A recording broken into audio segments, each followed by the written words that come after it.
Guys, welcome back to our channel multi colour multi talent. Please support and subscribe. మన దగ్గరికి అయితే హైదరాబాద్ నుంచి ఒక చిన్న పార్సల్ అనేది వచ్చింది. అది కూడా నేను బయటకు వెళ్ళే టైంలో వచ్చింది. సో దాన్ని రిసీవ్ చేసుకొని నేను ఎక్కడైతే ఉన్నానో ఆ బస్ స్టాప్లో ఆ కొరియర్ అతను ఫోన్ చేస్తే ఆ బస్ స్టాప్ దగ్గరికి తీసుకొని అక్కడే ఓపెన్ చేసి మొత్తం చూస్తే బ్లౌజ్ పీస్ వచ్చిందనమాట. మేడం ఆల్రెడీ మనల్ని అప్రోచ్ అయ్యారు.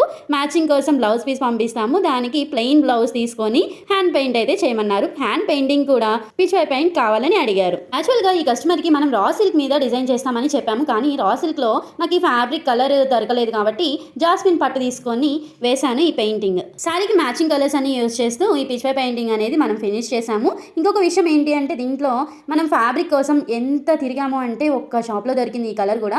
చాలా రెగ్యులర్గా దొరుకుతుందిలే మార్కెట్లో అని చెప్పి నేనే తీసుకొస్తానని చెప్పి కస్టమర్కి మాట ఇచ్చేసాను. కానీ లాస్ట్కి దొరకపోయేసరికి ఏం చెప్పాలో అర్థం కాక ఇంకా నైట్ మొత్తం తిరిగి ఈ కలర్ని అయితే జాస్మిన్ పట్టులో ఉందని చెప్పి ఇమీడియట్గా కస్టమర్కి ఇన్ఫార్మ్ చేసి కన్ఫర్మ్ చేసుకున్నాం. ఈ షాపింగ్ మొత్తం పూర్తవగానే ఇంటికి వచ్చేసి వెంటనే స్టార్ట్ చేసి ఈ డిజైన్ కూడా మనమే చేతులతో డైరెక్ట్గా పెన్సిల్తో అయితే ఫ్యాబ్రిక్ పైన మనం డిజైన్ చేసాము. అది కూడా ఏ ట్రేస్ లేకుండా రిఫరెన్స్ పిక్ చూసి మరి డిజైన్ అయితే మనం ఓన్గా వేసింది. డిజైన్ అయితే ఓన్గా వేసేసిన తర్వాత మీడియం అనేది ఫస్ట్ అప్లై చేసుకుంటాం. అది కామన్గా మీ అందరికీ తెలిసిందే కదా. సో నెక్స్ట్ డ్రై అవ్వగానే ఒక 2 hours 3 hours వదిలేసిన తర్వాత మనం కలర్స్ అయితే dark green, white, lemon yellow and golden yellow, gold colour అనేది యూజ్ చేసామన్నమాట ఈ ఫ్యాబ్రిక్ పెయింటింగ్ మొత్తానికి కూడా. ఎందుకంటే మేడం పట్టు సారీ వచ్చేసి లెమన్ ఎల్లో లాగా ఉంది. సో మేడంని అడిగినా కూడా లెమన్ ఎల్లోనే అని చెప్పారు. ఎందుకో నాకు డౌట్గా అనిపించి 2 ఎల్లోస్ అనేది మనం యూజ్ చేసాము ఈ పెయింటింగ్లో. అండ్ శారీలో సిల్వర్ వచ్చింది, గోల్డ్ వచ్చింది. సో అందుకని చెప్పి మనం గోల్డ్ అవుట్లైన్గా అయితే యూజ్ చేసామన్నమాట. ఫస్ట్ నాకు అవుట్లైన్ వేయాలని లేదు, తర్వాత సరే వేద్దాము కొంచెం గ్రాండ్ లుక్ వస్తుంది అనిపించింది.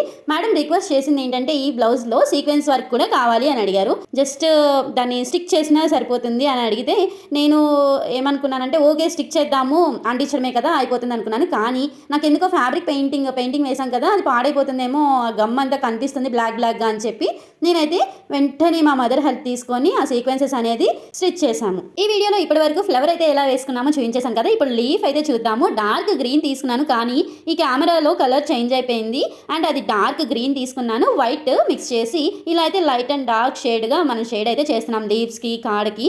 ఈ వీడియోని ఎక్కడ స్కిప్ చేయకుండా పూర్తిగా చూడండి. మేడం వేసుకున్న రిఫరెన్స్ పిక్ అయితే పెట్టాను. ఈ బ్లౌజే డిజైన్ చేయించుకొని అంటే స్టిచ్ చేయించుకొని మరి మనకి పిక్స్ అనేది పెట్టారనమాట. తను స్టైల్ చేసి ఎంత బాగున్నాయో లాస్ట్లో యాడ్ చేశాను ఆ పిక్స్. ఈ బ్లౌజ్ స్టిచ్చింగ్ వచ్చేసి బ్యాక్ అంతా హైనెక్ వస్తుంది. నార్మల్గా కాలర్ పెట్టుకోవచ్చు, పెట్టుకోకపోవచ్చు, మన ఇష్టం అది. కానీ మేడం అయితే చాలా డిఫరెంట్ నెక్, ఫ్రంట్ నెక్ అయితే చాలా డిఫరెంట్గా పెట్టించారు. అది చాలా ట్రెండింగ్లో ఉంది ఇప్పుడైతే ప్రెసెంట్.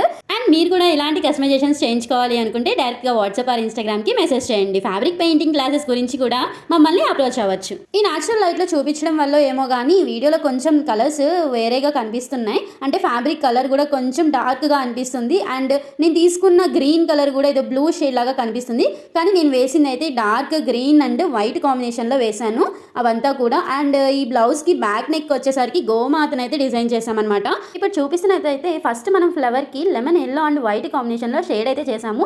తర్వాత ఇవి చుట్టూ కూడా డార్క్ ఎల్లో అంటే గోల్డెన్ ఎల్లో తీసుకొని స్ట్రోక్స్ అనేది ఇచ్చామన్నమాట, షేడింగ్ విత్ స్ట్రోక్స్. అండ్ అవుట్లైన్గా కూడా గోల్డెన్ ఎల్లో అనేది యూజ్ చేసాము. లీవ్స్కి అయితే గోల్డ్ 3D అవుట్లైన్ కోన్ అనేది మనం యూజ్ చేసాము లీవ్స్కి, కాడకి. అప్పుడు మనకి రిచ్ లుక్గా అనిపించింది ఈ పెయింటింగ్. నేను చెప్పడం కాదు, మీరే చూడండి. ఇప్పుడు నేనైతే గోల్డ్ అవుట్లైన్ అనేది యూజ్ చేయలేదు. తర్వాత యూజ్ చేసిన తర్వాత ఒకసారి చూడండి ఎంత బాగుందో. అసలు చూడటానికి అసలు హ్యాండ్ పెయింటింగ్ లాగే అనిపించలేదు, అంత బాగా వచ్చింది. గోల్డ్ అవుట్లైన్తో అవుట్పుట్ అయితే చాలా డిఫరెంట్ లుక్ అయితే, రెడీమేడ్ లుక్ అయితే వచ్చిందనమాట.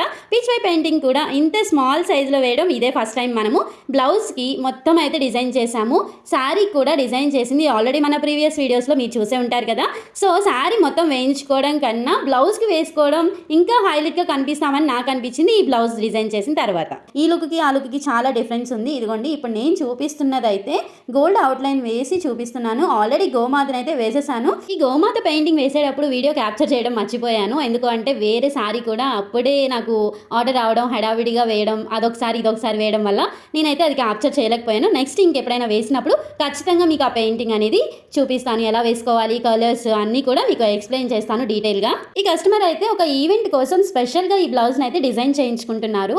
అది థీమ్కి తగ్గట్టుగా. ఇప్పటికే గోమాత అంటున్నానంటే మీకు అర్థమైపోయి ఉండాలి అది దేనికోసం వాళ్ళు డిజైన్ చేయించుకుంటున్నారు అనేది కూడా నేను చెప్పేస్తాను. అది ఏంటి అంటే మీకు తెలిస్తే కనుక కామెంట్స్లో చెప్పండి, లాస్ట్లో చెప్తాను ఇది దేనికోసం కస్టమైజేషన్ చేయించుకున్నారో. సో ఫైనల్ అవుట్పుట్ అయితే రెడీ అయిపోయింది. మీకు ఎలా అనిపించిందో కామెంట్స్లో అయితే చెప్పండి. నచ్చితే షేర్ చేయండి, లైక్ చేయండి. నాకైతే ఫైనల్ అవుట్పుట్ చూడగానే ఇది నేనా కస్టమైజేషన్ చేసింది అన్న ఫీల్ అయితే వచ్చిందనమాట.